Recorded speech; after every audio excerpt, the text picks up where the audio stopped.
জয় শ্রীকৃষ্ণ, রাধে রাধে, জয় মা লক্ষ্মী। নমস্কার বন্ধুরা, নিত্য কথা নতুন একটি পর্বে আপনাদের স্বাগত জানাই। আশা করছি আপনারা সকলে ভগবানের কৃপায় ভালো আছেন এবং সুস্থ আছেন।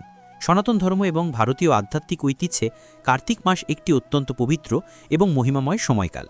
হিন্দু পঞ্জিকা অনুসারে এটি এমন একটি মাস যা শুধুমাত্র পুণ্য ও ধর্মীয় আচারের জন্যই নয়, বরং আধ্যাত্মিক শক্তি বৃদ্ধি এবং জীবনের সমস্ত ক্ষেত্রে সৌভাগ্য ও সমৃদ্ধিকে আকর্ষণ করার এক অনন্য সুযোগ নিয়ে আসে। এই মাসকে স্বয়ং ভগবান শ্রীকৃষ্ণ মাসানাম মার্গশীর্ষ সোহম, অর্থাৎ মাসগুলোর মধ্যে আমি মার্গশীর্ষ বলার আগে কার্তিক মাসকে নিয়ম ও কঠোরতার মাধ্যমে শ্রেষ্ঠত্ব অর্জনের প্রবেশদ্বার হিসেবে দেখা হয়। কার্তিক মাসকে দামোদর মাস বলে অভিহিত করা হয়, কারণ এই মাসে ভগবান শ্রীকৃষ্ণের দামোবন্ধন লীলা সম্পন্ন হয়েছিল। আজকের ভিডিওতে আমরা আলোচনা করব কার্তিক মাসে সৌভাগ্যের 10টি রহস্যময় সংকেত, প্রকৃতি, স্বপ্ন এবং দৈনন্দিন জীবনে হঠাৎ আসা সেই 10টি অলৌকিক লক্ষণ যা আপনার জীবনে ধন, সুখ ও উন্নতির পথ খুলে যাওয়ার ইঙ্গিত দেয়। কার্তিক মাসে সৌভাগ্য লাভের জন্য 6টি গভীর কাজ। শাস্ত্রমূলক আলোচনা কেবল আচার নয়, বরং কোন 6টি নিয়মনিষ্ঠ কাজ করলে এই মাসে জীবনের দুর্গতি দূর হয়, সৌভাগ্য নিশ্চিত হয়, এর বিস্তারিত ব্যাখ্যা। কার্তিক মাসে মা লক্ষ্মীকে প্রসন্ন করার 8টি অভ্যর্থ উপায়। তন্ত্র ও ভক্তি মিশ্রিত ধন ও ঐশ্বর্যের দেবী মা লক্ষ্মীর স্থায়ী কৃপা লাভের জন্য কার্তিক মাসে কোন কোন বিশেষ পূজা পদ্ধতি, মন্ত্র এবং বাস্তুগত নিয়ম পালন করা উচিত তার বিশদ বিবরণ। তাই আজকের ভিডিওটি খুব গুরুত্বপূর্ণ হতে চলেছে। মূল পর্বে যাওয়ার আগে আমার সকল দর্শক বন্ধুদের কাছে একটা অনুরোধ থাকবে, দয়া করে ভিডিওটি সম্পূর্ণ মনোযোগ সহকারে দেখবেন। যদি ভালো লাগে তাহলে অবশ্যই একটা লাইক করবেন, আর কমেন্টে ভক্তি ভরে লিখবেন জয় শ্রীকৃষ্ণ, রাধে রাধে। আমাদের চ্যানেলটিকে সাবস্ক্রাইব করে পাশে থাকা বেল বাটনটি অন করে রাখবেন। তো চলুন শুরু করা যাক আজকের আলোচনা। কার্তিক মাসের আধ্যাত্মিক মাহাত্ম্য ও গুরুত্ব। শাস্ত্রীয় বিশ্লেষণ: কার্তিক মাস হল চাতুর্মাসের শেষ মাস, যা ধর্মীয় সংযম এবং ত্যাগের সর্বোচ্চ শিখর। এই মাস শুরু হয় আশ্বিনের পূর্ণিমা বা কোজাগরী লক্ষ্মী পূজার পর এবং শেষ হয় কার্তিক পূর্ণিমায়। এই মাসের প্রতিটি তিথি কোনো না কোনো দেবদেবীর পূজা ও ব্রতের জন্য নির্দিষ্ট। দামোদর মাস ও বিষ্ণুপ্রীতি। কার্তিক মাসের অন্যতম প্রধান পরিচয় হল এটি দামোদর মাস। দাম শব্দের অর্থ দড়ি বা বন্ধন এবং উদর শব্দের অর্থ পেট। পৌরাণিক কাহিনী অনুসারে শিশুকৃষ্ণকে যখন মা যশোদা দড়ি দিয়ে বেঁধেছিলেন, তখন তার উদরে এই বন্ধন পড়েছিল। এই মাস ভগবান শ্রীকৃষ্ণ ও তার ভক্তদের কাছে অত্যন্ত প্রিয়। এই মাসে ভগবান বিষ্ণু তার যোগনিদ্রা থেকে জাগ্রত হন এবং পৃথিবী জুড়ে তার শুভ প্রভাব বৃদ্ধি পায়। পদ্মপুরাণে বলা হয়েছে, যে ব্যক্তি কার্তিক মাসের নিয়ম সংযমের মাধ্যমে বিষ্ণুর পূজা করেন, তিনি সকল পাপ থেকে মুক্ত হন এবং বৈকুণ্ঠ লাভ করেন। তুলসী ও শালগ্রামের পূজা। কার্তিক মাসে তুলসী দেবীর পূজা অন্য সময়ের তুলনায় সহস্রগুণ ফল দেয়। পুরাণ মতে তুলসী হলেন দেবী লক্ষ্মীর অংশ। এই মাসে অনুষ্ঠিত হয় তুলসী বিবাহ, যেখানে তুলসী দেবীর সাথে শালগ্রাম শিলার অর্থাৎ ভগবান বিষ্ণুর প্রতীকের বিবাহ দেওয়া হয়। এই বিবাহ অনুষ্ঠান গৃহে শান্তি, সুখ এবং অবিবাহিতদের জন্য উপযুক্ত জীবনসঙ্গী লাভের পথ খুলে দেয়। এই মাসে তুলসীকে পরিক্রমা করে ঘিয়ের প্রদীপ দান করা মহাপুণ্য বলে গণ্য করা হয়। কার্তিক স্নান ও তার মহিমা। কার্তিক মাসের ভোরে পবিত্র নদী, বিশেষত গঙ্গা, যমুনা বা অন্য কোনো জলাশয়ে স্নান করাকে কার্তিক স্নান বা নিয়ম স্নান বলে। শাস্ত্র বলে এই স্নান কেবল শরীরের ময়লা দূর করে না, বরং অতীত জীবনের সমস্ত পাপ নাশ করে। বিশ্বাস করা হয় এই সময় সকল তীর্থ নদী জলে অবস্থান করে। এই স্নান ব্রত পালনের মাধ্যমে ভক্তরা দীর্ঘ রোগমুক্তি ও চরম মোক্ষ লাভ করেন। এই সময় ব্রহ্মচর্য, মাটিতে শয়ন এবং এক আহার গ্রহণ করার মতো কঠোর নিয়ম পালন করার বিধান রয়েছে। আকাশ প্রদীপ ও দীপদান। কার্তিক মাসে দীপদানের মহিমা অপরিসীম। এই মাসে মন্দির, নদী বা বাড়িতে আকাশ প্রদীপ জ্বালানো হয়। এই প্রদীপের আলো শুধুমাত্র অন্ধকার দূর করে না, বরং এটি আমাদের পূর্বপুরুষদের আত্মার শান্তি এবং স্বর্গের পথ আলোকিত করে। স্কন্দপুরাণে বলা হয়েছে, যে ব্যক্তি কার্তিক মাসে দীপদান করেন তার গৃহে সর্বদা লক্ষ্মীর বাস করেন এবং তিনি কখনো দরিদ্র হন না। 2. কার্তিক মাসে সৌভাগ্যের 10টি রহস্যময় সংকেত। আধ্যাত্মিক জ্যোতিষশাস্ত্র এবং লোকবিশ্বাস অনুযায়ী কার্তিক মাস শুরু হওয়ার সাথে সাথে প্রকৃতির মধ্যে কিছু বিশেষ পরিবর্তন দেখা যায়, যা জীবনে আগত সৌভাগ্যের বার্তা বহন করে। এই 10টি সংকেত যদি আপনি অনুভব করেন, তাহলে নিশ্চিত জানবেন আপনার জীবনে বড় ধরনের আর্থিক ও মানসিক উন্নতি আসতে চলেছে। 1. ভোরে মধুর শঙ্খধ্বনি বা ঘণ্টার ধ্বনি শোনা। ঐশ্বরিক আহ্বান। যদি আপনি ঘুম থেকে উঠে বা শান্ত ভোরে এমন এক শঙ্খধ্বনি বা ঘণ্টার ধ্বনি শোনেন যা অন্য সময় শোনেন না, অথবা তা খুব মধুর ও স্পষ্ট মনে হয়, তাহলে এটি দৈব কৃপা লাভের লক্ষণ। শঙ্খধ্বনি নেতিবাচকতা দূর করে এবং মা লক্ষ্মীর আগমনকে স্বাগত জানায়। এটি ইঙ্গিত করে যে আপনার গৃহে বা কর্মস্থলে শুভ শক্তির প্রভাব বাড়ছে। 2. হলুদ বা সাদা রঙের প্রজাপতির ঘন ঘন দর্শন পরিবর্তনের ইঙ্গিত। প্রজাপতি স্বাধীন ননতার প্রতীক এবং রূপান্তরের বার্তা বহন করে। কার্তিক মাসে যদি হলুদ বা সাদা রঙের প্রজাপতি আপনার চারপাশে ঘোরাফেরা করে অথবা আপনার গৃহে প্রবেশ করে, তাহলে এটি জীবনের বড় ও ইতিবাচক পরিবর্তনের সংকেত। হলুদ রং সম্পদ এবং সাদা রং শান্তির আগমনকে বোঝায়। 3. স্বপ্নে সাদা পোশাক পরা বা কোনো বৃদ্ধকে দেখতে পাওয়া শুভ বার্তা। স্বপ্নে সাদা পোশাক পরিহিত কোনো ব্যক্তি, বিশেষত কোনো পূজনীয় বৃদ্ধ বা গুরুকে দর্শন করা অত্যন্ত শুভ।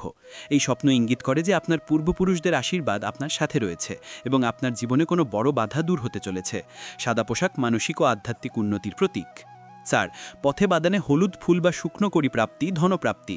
যদি হাঁটতে হাঁটতে অপ্রত্যাশিতভাবে হলুদ রঙের কোনো ফুল, বিশেষত গাঁদা ফুল বা শুকনো কুড়ি দেখতে পান, তাহলে এটিকে লক্ষ্মীর আগমনও বার্তা মনে করা হয়। প্রাচীনকালে কড়ি মুদ্রা হিসাবে ব্যবহৃত হতো, তাই এর প্রাপ্তি আর্থিক উন্নতির ইঙ্গিত দেয়। 5. গৃহে অনাহত সুগন্ধির উপস্থিতি, লক্ষ্মীর স্থিরতা। কোনো প্রকার ধূপকাঠি বা পারফিউম ব্যবহার করা না করা সত্ত্বেও যদি হঠাৎ করে একটি মিষ্টি, পবিত্র এবং মনোরম সুগন্ধ আপনার গৃহে বা পূজার স্থানে অনুভব করেন, তাহলে মনে করা হয় স্বয়ং মা লক্ষ্মী বা অন্য কোনো শুভ শক্তি আপনার গৃহে স্থিরভাবে অবস্থান করছেন। এটি আপনার উপার্জনে স্থায়িত্ব আনবে। 6. কোনো পাখির দ্বারা আপনার মাথায় বসা বা স্পর্শ করা, রাজকীয় যোগ। যদিও এটি বিরল, তবে যদি কোনো পাখি আপনার মাথায় বা কাঁধে এসে বসে অথবা আপনাকে মৃদুভাবে স্পর্শ করে, তাহলে এটিকে রাজকীয় সৌভাগ্যের সংকেত মনে করা হয়। এটি জীবনে উচ্চ পদমর্যাদা, সম্মান বা বড় কোনো সাফল্য লাভের পূর্বাভাস। 7. পূজা করার সময় প্রদীপে আকস্মিক কুণ্ডলী বা ফুল তৈরি হওয়া, কামনা পূরণ।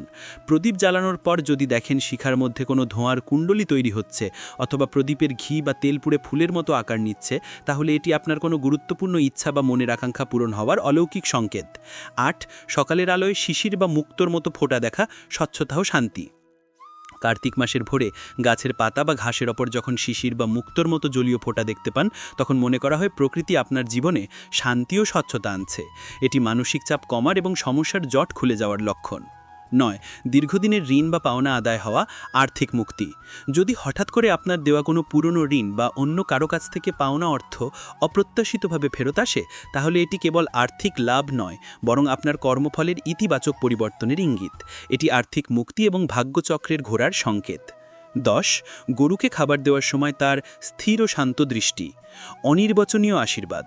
কার্তিক মাসে গরুকে খাবার দেওয়ার সময় যদি গরু আপনার দিকে শান্ত ও তৃপ্ত দৃষ্টিতে তাকিয়ে থাকে, তাহলে এটি অত্যন্ত শুভ। গোমাতাকে লক্ষ্মীর প্রতীক মনে করা হয়। গরুর স্থির দৃষ্টি আপনার উপর ঈশ্বরের এবং প্রকৃতির আশীর্বাদ বর্ষণের শক্তিশালী প্রমাণ। 3. কার্তিক মাসে সৌভাগ্য লাভের জন্য 6টি গভীর কাজ। কার্তিক মাস কেবল নিয়ম পালনের মাস নয়, বরং এটি কর্মযোগ ও ভক্তির মাধ্যমে আত্মাকে শুদ্ধ করার মাস। সৌভাগ্য লাভকে নিশ্চিত করতে হলে এই 6টি কাজ কেবল আচার হিসাবে নয়, বরং গভীর মনন ও নিষ্ঠার সাথে করা উচিত। 1. অক্ষয় পুণ্য লাভের জন্য নদী বা জলাশয়ে স্নান। কার্তিক স্নান কেবল শরীরের জন্য নয়, আত্মার শুদ্ধির জন্য অপরিহার্য। সূর্যোদয়ের পূর্বে পবিত্র নদীতে স্নান করে ওম নমঃ শিবায় এবং ওম নমো ভগবতে বাসুদেবায় মন্ত্র জপ করা উচিত। স্নানের সময় নিজেকে পাপমুক্ত ও পরিশুদ্ধ হিসেবে কল্পনা করুন। স্নানের পর সূর্যদেবকে জল অর্পণ করা এবং বিষ্ণুকে প্রণাম করা আবশ্যক। এই স্নান জীবনের সমস্ত দুর্ভাগ্যকে ধুয়ে দেয়। 2. তুলসীমূল পরিক্রমা ও দীপদান ব্রত। প্রতিদিন সন্ধ্যায় তুলসীমূলে ঘি বা তিলের তেলের প্রদীপ জ্বালান। প্রদীপের আলোর দিকে স্থিরভাবে তাকিয়ে বিষ্ণু মন্ত্র জপ করুন। এরপর কমপক্ষে 7 বার তুলসী গাছটিকে প্রদক্ষিণ করুন। প্রদক্ষিণ করার সময় আপনার মনের সকল নেতিবাচক ভাবনাকে তুলসীর চরণে সমর্পণ করুন। এই ব্রত গৃহকে সকল প্রকার গ্রহদোষ এবং নেতিবাচক প্রভাব থেকে মুক্ত রাখে। 3. সত্যনারায়ণের ব্রত কথা শ্রবণ ও পালন। কার্তিক মাসে প্রতি বৃহস্পতিবার অথবা পূর্ণিমার দিনে ভগবান সত্যনারায়ণের পূজা ও ব্রত কথা শ্রবণ করা অত্যন্ত পুণ্যের কাজ। সত্যনারায়ণ ব্রত কথা জীবনে সত্যের মহিমা প্রতিষ্ঠা করে এবং এর প্রভাবে পরিবারের সুখ শান্তি বজায় থাকে, আর্থিক সমস্যা দূর হয় এবং ব্যবসায় উন্নতি আসে। 4. মাটির পাত্রে খাদ্য বস্ত্রদান। কার্তিক মাসের দান বিশেষ ফলদায়ক। বিশেষত মাটির নতুন পাত্রে করে দরিদ্র বা অভাবী ব্যক্তিকে খাদ্য দান করুন। শীতকালীন বস্ত্র বা কম্বল দান করা এই মাসে মহাপুণ্যের কাজ। দান করার সময় মনে রাখবেন আপনি ঈশ্বরের প্রতিনিধি হয়েই এই কাজটি করছেন। নিঃস্বার্থ দান আপনার সঞ্চিত কর্মফলের বাঁধনকে দুর্বল করে দেয়। 5. ব্রহ্মচর্য ও সংযম পালন। এই মাসে যতটা সম্ভব ব্রহ্মচর্য পালন করা উচিত। এর অর্থ কেবল শারীরিক নয়, বরং মানসিক ব্রহ্মচর্য। অশ্লীল চিন্তা, কটু কথা বলা এবং অন্যের নিন্দা করা থেকে বিরত থাকুন। অতিরিক্ত আহার, অলসতা পরিহার করে মনকে ঈশ্বরের চরণে স্থির রাখার চেষ্টা করুন। এই সংযম আপনাকে আধ্যাত্মিক শক্তি অর্জনে সাহায্য করে। 6. শ্রীমদ্ভগবদ্গীতা পাঠ ও তার শিক্ষা। কার্তিক মাস শ্রীকৃষ্ণের মাস। এই মাসে প্রতিদিন শ্রীমদ্ভগবদ্গীতার কমপক্ষে একটি শ্লোক হলেও পাঠ করা উচিত। গীতার জ্ঞান জীবনের সঠিক পথ দেখায়। যদি সম্পূর্ণ পাঠ সম্ভব না হয়, তবে কমপক্ষে কর্মণ্যেন্ধিকারাস্তে মা ফালেষু কদাচন এই শ্লোকটির অর্থ তাৎপর্য মনন করুন। জ্ঞান আর কর্মেরই সংযোগ সৌভাগ্যের ভিত্তি তৈরি করে। 4 কার্তিক মাসে মা লক্ষ্মীকে প্রসন্ন করার 8টি অব্যর্থ উপায়। মা লক্ষ্মী চঞ্চলা, তিনি সহজে এক স্থানে স্থির থাকেন না। কার্তিক মাসে বিশেষ কিছু উপায়ে আরাধনা করলে দেবী লক্ষ্মী আপনার গৃহে স্থিরভাবে অবস্থান করেন এবং স্থায়ী সমৃদ্ধি দান করেন। 1 শ্রীসূক্ত ও কাঁচনমালার জপ।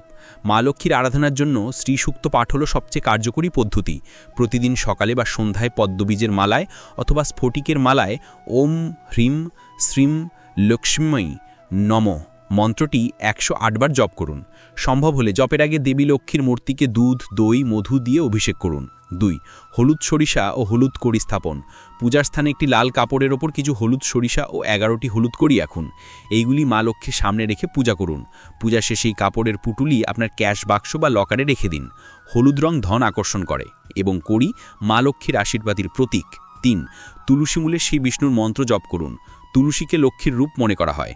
তুলসী মূলে বসে ঘিয়ের প্রদীপ জ্বালিয়ে ওম নম ভগবতে বাসুদেবায় মন্ত্রটি 1 ঘণ্টা ধরে জপ করুন। এটি তুলসীর মাধ্যমে ভগবান বিষ্ণু ও দেবী লক্ষ্মীর উভয়েরই আশীর্বাদ এনে দেয়, যা গৃহে নিত্য সম্পদ নিশ্চিত করে। 4 প্রবেশদ্বারে আলপনা ও আম্রপল্লব। গৃহে লক্ষ্মীর আগমন সহজ করার জন্য প্রতিদিন ঘরের মূল দরজায় জল দিয়ে পরিষ্কার করুন এবং সুন্দর আলপনা আঁকুন। আম্রপল্লব বা অশোক গাছের পাতা দিয়ে তোরণ তৈরি করে দরজায় বেঁধুন। সন্ধ্যায় দরজার দুপাশে প্রদীপ জ্বালান। পরিষ্কার এবং সুসজ্জিত প্রবেশদ্বার লক্ষ্মীকে স্বাগত জানায়। 5 কুমারী কন্যাদের ভোজন ও বস্ত্রদান। কার্তিক মাসে বিশেষ করে পূর্ণিমা বা শুক্লপক্ষে যে কোনো দিন কুমারী কন্যাদের সাদরে ভোজন করান। তাদের পায়ে হাত দিয়ে প্রণাম করে নতুন বস্ত্র বা সামান্য উপহার দিন। কুমারী কন্যাদের মধ্যে দেবী লক্ষ্মীর বাস থাকে বলে বিশ্বাস করা হয়। 6 ঝাড়ু ও জলের সঠিক ব্যবহার। ঝাড়ুকে লক্ষ্মীর প্রতীক মনে করা হয়। কার্তিক মাসে সন্ধ্যার পর কখনোই ঝাড়ু দেবেন না এবং ঝাড়ুকে এমনভাবে রাখবেন না যেন তা সকলের চোখে পড়ে। এছাড়াও কখনোই জল নষ্ট করবেন না। জলকে জীবন এবং লক্ষ্মীর প্রতীক মনে করা হয়। জলের অপচয় মানে লক্ষ্মীর অপমান। 8 দান বাক্সে সামান্য কিছু টাকা রেখে দিন। কার্তিক মাসে আপনার ক্যাশ বক্স, মানি ওয়ালেট বা লকারে সামান্য কিছু অর্থ একটি লাল বা হলুদ কাপড়ে মুড়ে রাখুন। এটি লক্ষ্মীকে আহ্বান করার একটি সাংকেতিক পদ্ধতি। এই অর্থ সর্বদা লকারে স্থির থাকবে এবং আপনার উপার্জনের বহুগুণ বৃদ্ধি করবে। 8 গৃহে কলহ ও কটু কথা পরিহার। মা লক্ষ্মী সেই গৃহে স্থায়ী হন না যেখানে সর্বদা কলহ, চিৎকার বা কটু কথা ব্যবহার করা হয়। এই মাসে পরিবারের শান্তি ও পারস্পরিক বোঝাপড়া বজায় রাখুন। সকলের প্রতি সম্মান দেখান। শান্ত এবং প্রেমময় পরিবেশ মা লক্ষ্মীর চিরস্থায়ী অবস্থান নিশ্চিত করে। উপসংহারে বলা যায়, কার্তিক মাস হল বছরের সেই বিশেষ সময় যখন আধ্যাত্মিক শক্তি এবং জাগতিক সৌভাগ্য একই বিন্দুতে মিলিত হয়। এই মাসের প্রতিটি নিয়ম, প্রতিটি আচার বা প্রতিটি শুভ সংকেত আপনার জীবনকে এক নতুন দিগন্তে নিয়ে যাওয়ার ক্ষমতা রাখে। পূর্ণ নিষ্ঠা, ভক্তি এবং বিশ্বাস সহকারে এই নিয়মগুলি পালন করুন। নিশ্চিতভাবেই আপনার জীবনে সৌভাগ্য, সমৃদ্ধি এবং দেবী লক্ষ্মীর চিরস্থায়ী কৃপা বর্ষিত হবে। প্রিয় বন্ধুরা, ভিডিওটি দেখে যদি ভালো লেগে থাকে এবং উপকৃত হয়ে থাকেন তাহলে অবশ্যই একটি লাইক করবেন। এতে আমরা নতুন ভিডিও বানানোর জন্য অনুপ্রেরণা পাই। আর কমেন্টে শ্রদ্ধা ও ভক্তি ভরে একবার অবশ্যই লিখবেন, জয় শ্রীকৃষ্ণ, রাধে রাধে। এরকম তথ্যমূলক ভিডিও নিয়মিত পেতে আমাদের চ্যানেলটিকে সাবস্ক্রাইব করে পাশে থাকা বেল বাটনটি অন করে রাখবেন, যাতে এরকম তথ্যমূলক গুরুত্বপূর্ণ ভিডিও আপনারা নিয়মিত দেখতে পারেন। সকলে ভালো থাকবেন, সুস্থ থাকবেন। আপনার ওপর ঈশ্বরের কৃপা সদা বর্ষিত হোক। জয় শ্রীকৃষ্ণ, রাধে রাধে।